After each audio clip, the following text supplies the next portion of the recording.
What is one thing about the children which unsettles you, which disturbs you? Are the teachers taking the philosophy, the objectivity of what we perceive and conceive for a child, that while preparing the children, listening to the expectations of parents, listening to the expectations of society, कहीं ना कहीं हम बच्चों के ऊपर जाती तो नहीं कर रहे? All this while, this chair was empty, and now it isn't. And this is how the conversations start, when one chooses to sit, to talk, to speak, and to reflect. We in school education, we meet people, we meet teachers, we interact, we take decisions, we hold people responsibilities, and we do any and everything which needs to be done. Yet there are questions which stays. And one such question which stays with every educator, every school leader is, where are we heading? Educators and as a society. Joining to echo this reflection with me is a dear friend of mine, Archana Mankotia, the director, MGD School, a leader with a gravitas. She has championed school education system in Jaipur with her own poise, with her own subtleness, humbleness, and integrity. And of course, clear expression. So I'm sure with all the experience she has of decades across the country, we are certainly going to do justice to whatever little conversations we have, which I'm sure it's going to be meaningful as to where are we heading as educators and as a society. Welcome, Archana. Welcome for having you here. Thank you. Thank you so much, Karuna. It's entirely my pleasure. Now that the obvious questions which comes to me is, you as a director, whenever you're sitting alone with no results, with no registers, responsibilities, meetings, what is one thing about the children which unsettles you, which disturbs you? Karuna, that's a great question. First of all, I don't remember that I'm the director. I always feel I am just a teacher, and that teacher stays with me always. And the teacher is worried about certain things when you talk of, when you say, where are we heading? So yes, something which really concerns me in this generation is the mental and emotional space of our children. We find this generation very confident, very articulate, and having a lot of information and awareness about the world. But what they lack, I feel, is the depth of analyzing things. They have vast perceptions, but when it comes to understanding things, perhaps there is some gap. And I'm not blaming them, because that's the way society is unfolding. And as you said, that is how we are heading towards something which perhaps is very concerning. We have to make sure that our children are stronger in head and heart, both. So head, perhaps we are focusing through academics, through skill development and other things. But what about the heart? Are we looking at that? That is something which really concerns me. Are we teaching our children how to navigate the vicissitudes of life? How to sit in discomfort, how to overcome failures? That is something I think we as educators really need to look at. Are the two teachers taking the philosophy, the objectivity of what we perceive and conceive to the child? Or are we making them only to be successful? Or are we treating are these teachers through us are preparing the children for life, which even we do not know sitting here what would be in store for them after some 10, 15 years? You're absolutely right. We feel that we are preparing them for life. But when you actually look at our education system by and large, we are preparing them academically strong individuals. We are creating a great CV. We are guiding them to have a career, a job, and everything that child would require to earn a living. Now we confuse that earning a living to preparation for life. So earning and living is one part of it, but preparation for life requires more skills. And as you said, future. Nobody knows what the future is going to be. But there is a lot of conversation going on about the future skills like creativity, critical thinking, Curiosity. problem solving, Curiosity. curiosity. So our intention is to inculcate these skills in the children. But is it happening? So the intention is there, but there is a gap in the implementation. We want our children to be curious. We want them to ask questions. But the moment they ask uncomfortable question, we always reward conformity. We want them to have creative thinking, but we have fixed answers for everything. Maybe we want them to have these skills, but it's not happening. And this is one part of it, the skills. The other part, as I already mentioned, the person as an individual is that person resilient enough to face the failures? He may have the best job. The child may be a CEO of a company, but unless you have life skills to be a good decision maker, to be resilient, to go strongly ahead with your principles and values and ethics, we are not preparing our children enough for life. क्या कभी ऐसा लगता है अर्चना that while preparing the children, listening to the expectations of parents, listening to the expectations of society, कहीं ना कहीं हम बच्चों के ऊपर जाती तो नहीं कर रहे. We somehow taking care of the child and the child, or just we are overlooking because of the stress and the pressure and the anxieties which we feel as the school leader, which the parents are right now feeling. Are we putting the pressure and losing the child on the way? In my previous school, this is about 15, 20 years back, during a PTM, I was sitting with the report card of the child, and the parent came to me. Before I could go further, he says that, excuse me, ma'am, I want to ask you, I don't want to know the marks of my son.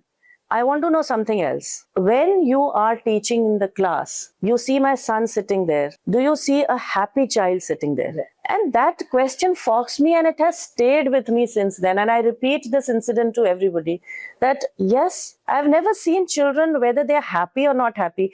As a teacher, I'm worried, am I delivering the lesson right? Are they, doing the work properly? Is the syllabus being covered? I'm looking at that. Parents are expecting, is my child doing well? What are the marks? Oh, she's got great marks, very happy. Parents are looking at the expectations. Teachers are looking at deliverables. But where is the child? And if you've seen, there's a meme, very interesting meme. There's a child just about 3 feet standing, and on one side is the mother, other side is the teacher. And you see a conversation between the mother and the teacher. Analysis, discussion, explanation. The child is looking from one to the other, to this side, that side, and the caption says the invisible child. Invisible. So you are discussing everything except what the child feels. What are the worries of the child? How is the child struggling? Is the child happy learning? Is he enjoying? So somewhere probably we make this into a project. The teachers, parents, with good intentions, we are concerned. But somewhere we might lose the essence of the child, the soul of the child. Lucky you that you got that parent who was conscious and who was wanting to see the child happiness and was not focusing on to the result and the marks and the grades and competition. And but Karuna, unfortunately, in these last 30 years, that's the only one parent who's asked me this question. One parent. That's the unfortunate part. That's unfortunate. And especially with the young parents now, when they come, I almost take an hour each to not to interact with the child, but to interact with the parents.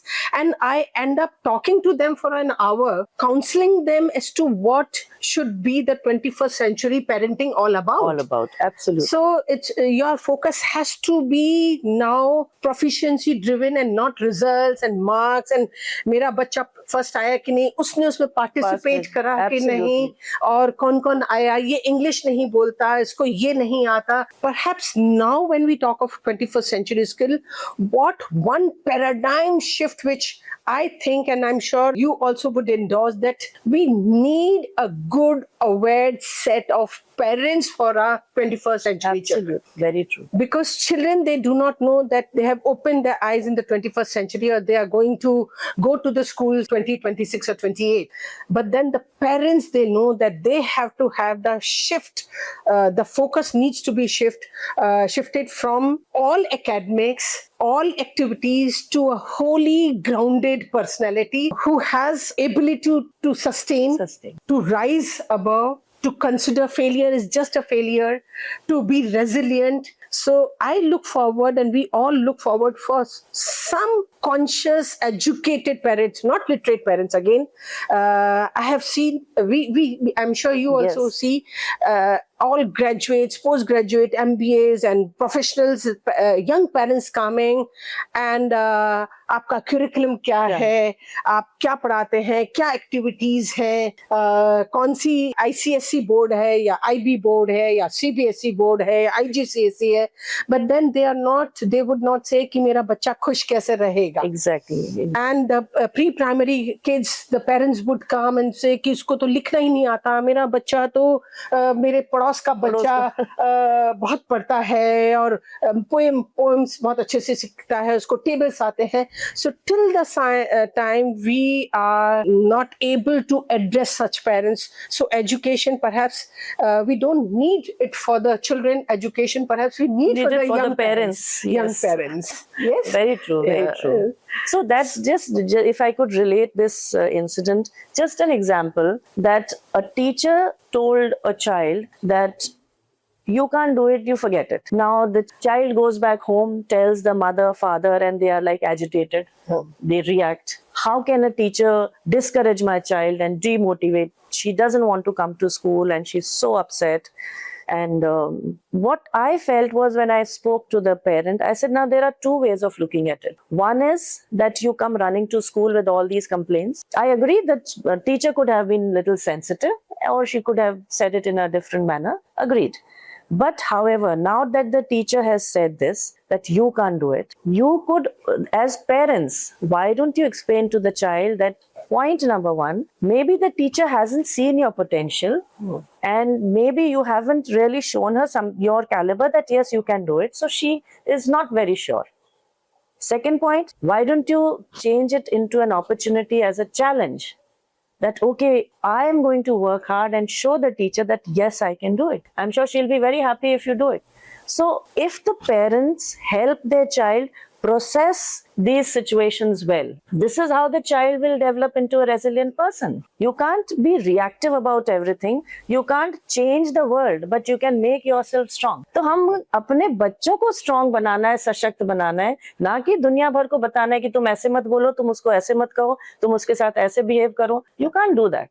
And that is where the parents are losing it out. And I'm sure parents nowadays, they realize that they shall but have to leave the conventional thought process. जो चला आ रहा था, जो conservation, जो चला आ रहा था, compliance and conformity, like what you said.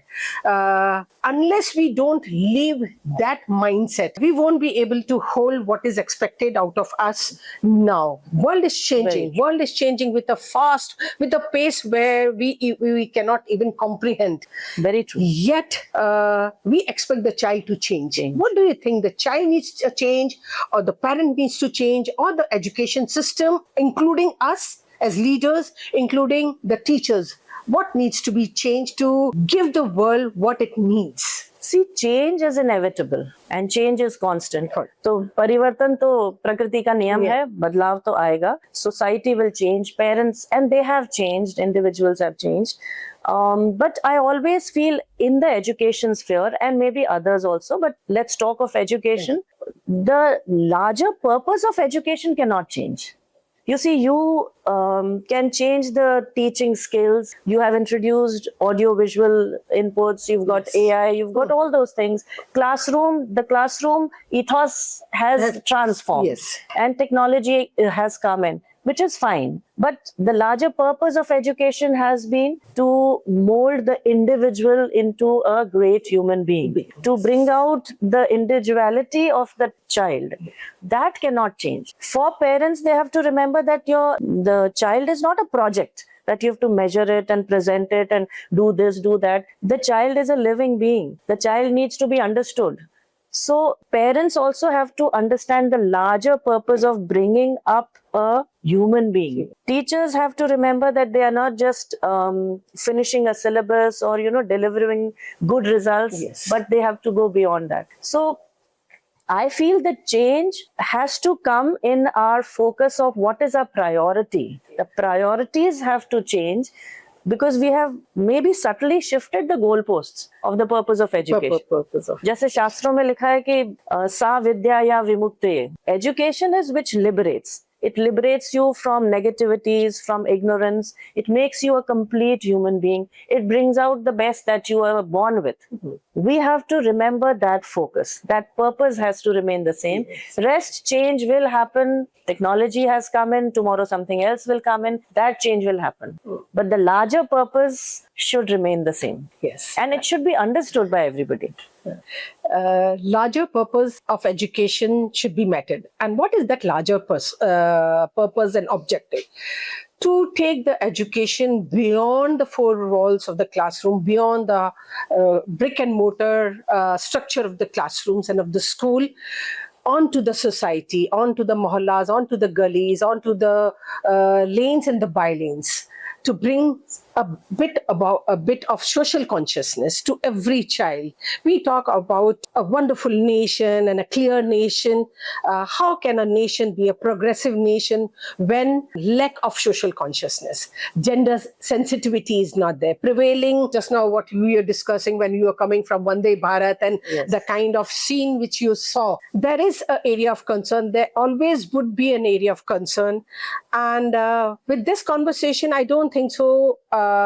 Nor did we intended that some outcome would come, but then this is the conversation which should dig down in your system also, which should make you sit and ponder and think as to where are we heading, and should the education which is happening in the classroom is sufficient, or should it go into the bedrooms, into your drawing rooms, into the buses where you're traveling, into the trains where you are traveling, onto the roads with the vendor or with the helper who's coming to you.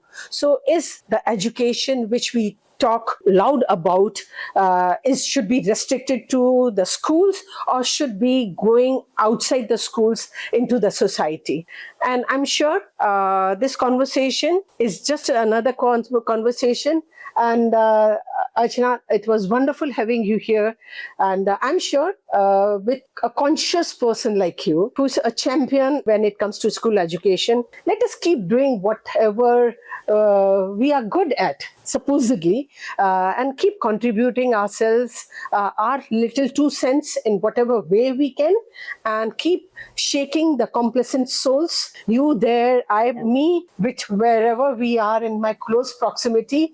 And let us hope for the world we all see, which should be a good, beautiful and a happy world across. Thank you, and stay connected. Thank you for inviting me here. And also, if I can add that you spoke about social consciousness, that, education cannot be limited to the four walls. Yes. So I think for that, if we have conversations across societies, the right kind of conversations, what your topic says, where are we heading? Yeah. तो हम क्या थे और क्या हो गए, आओ मिलकर विचारें सभी, ये कहा गया है. तो if we have the right conversations with everybody, as you said, it's always great talking to a person like you who lives and breathes education. So it's always great connecting with you. And my aim in education is something which is lost, to bring it back, and that is the joy of learning. Joy of learning. वो जो खुशी होनी चाहिए बच्चों को आने की, जैसे एक जगह मैंने वहाँ एड में पढ़ा था कि children walk to school, they run back home. Oh, there. Yes. So if we can change that, they want to rush. If we can reverse that thing. They want to rush to school because they really enjoy studying. Yes. So that, I think, would be an achievement for me as an educator. So great talking to you. So this time it was pertaining to school education, and I'm sure next time it's going to be another set of questions. But then a person, maybe an entrepreneur, or maybe someone who's doing good with children of lesser known God, I call them the slum dwellers, or maybe voiceless. I do not know who's going to occupy, but then whosoever would occupy this chair, I'm sure you have made the ball rolling, and we are going to Thank take it forward with whatever little we can do. I'm sure we'll do good, and looking forward for yet another session, maybe after 2 months from now. Yes, and I would look forward to watch it, and I'm sure it's going to be great. Yes. Thank you. Thank you. And Thank another you so set of much. questions, another person on the same chair, but the same concern to better the better of our Indian society.